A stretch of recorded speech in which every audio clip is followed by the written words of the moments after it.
27 मार्च की शाम देवास स्थित श्री पुष्पगिरी तीर्थ पर आचार्य श्री विशुद्ध सागर जी महामुनिराज सत्संग के आगमन के बाद आचार्य श्री पुष्पदंत सागर जी महामुनिराज सत्संग से भव्य मिलन हुआ। तीर्थ पर विराजमान होकर दिगंबर संतों ने धर्म चर्चा की।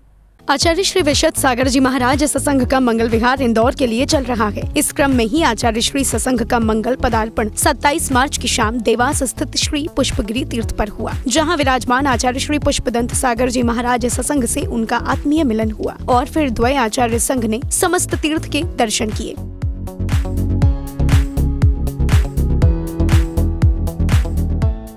आचार्य श्री पुष्पदंत सागर जी महाराज के सानिध्य में तीर्थ दर्शन करने को आचार्य श्री विशुद्ध सागर जी महाराज को अपना सौभाग्य बताया और अग्रज आचार्य श्री की चरण वंदना की। हमारा सौभाग्य कि हम लोग यहाँ पर विहार करते हुए आज पुष्पगिरी में आए हैं और वरिष्ठ और ज्येष्ठ आचार्य श्री पुष्पदंत गुरुदेव के आज हमको दर्शन करने का सौभाग्य प्राप्त हुआ। हम सभी बहुत लालायत थे इस तीर्थ के और तीर्थ से ज़्यादा गुरुदेव का दर्शन करने के लिए, क्योंकि हम लोग को कभी बचपन में कभी हमने दर्शन किया था, लेकिन उसके पश्चात जब हमने दीक्षा धारण किया, निर्गंथ अवस्था को प्राप्त किया, तो निर्गंथ अवस्था को प्राप्त करने के बाद निर्गंथ गुरु के दर्शन करने का सौभाग्य प्राप्त करने का पहली बार अवसर प्राप्त हुआ।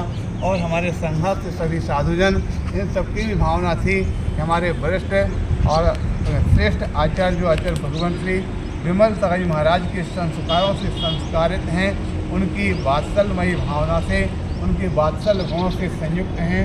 ऐसे गुरुदेव आचार्य श्री पुष्पदंत सागर जी महाराज के चरणों में आज हम अपने आप को बैठ करके बहुत बड़े सौभाग्यशाली मानते हैं कि हमारे लिए ऐसे वरिष्ठ आचार्यों का आशीष प्राप्त होता रहे और हम उनकी भक्ति वंदना, उनके चरणों को छूकर अपने आप के जीवन को धन्य बनाते रहें। इसी प्रकार की भावना से लेकर हम वहाँ पर आए हैं और गुरुदेव के चरणों में नमोस्तु करते हैं। हे गुरुदेव नमोस्तु नमोस्तु।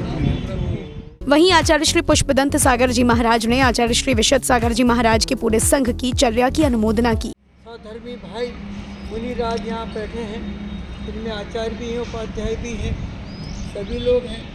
पहली बार इस भारत में, पहले हम लोग सुना करते थे कि इतने मुनि हुआ करते हैं और ऐसा झुंड का झुंड चलता है, लेकिन आज हम कह सकते हैं हम तो अतीत को वर्तमान में ला के बैठा के बैठे हैं। अब सादे हमारे तपस्वी निर्गंथ साधुओं की तरफ आप ध्यान दीजिएगा और देखिए कि किस प्रकार अपनी ज़िंदगी को जीते हैं और कैसे अपनी आत्मा के साथ संबंध बनाते हैं और कैसे अपने अंदर बैठ कर के अपने से ही बातें करते हैं। दिगंबर वीतराग मुनि की सबसे बड़ी विशेषता यही होती है। देख लीजिए आप लोगों को लगता होगा अभी ये कैसे रहते हैं, कैसे चलते हैं, कैसे उठते हैं। अरे आपके सामने देख लो आप, दिगंबर मुनि किस प्रकार अपनी एक एक अंग को देख लेता है, अपने रोम रोम के अंदर बस जाता है, उसमें बसने के बाद वो रोम भी।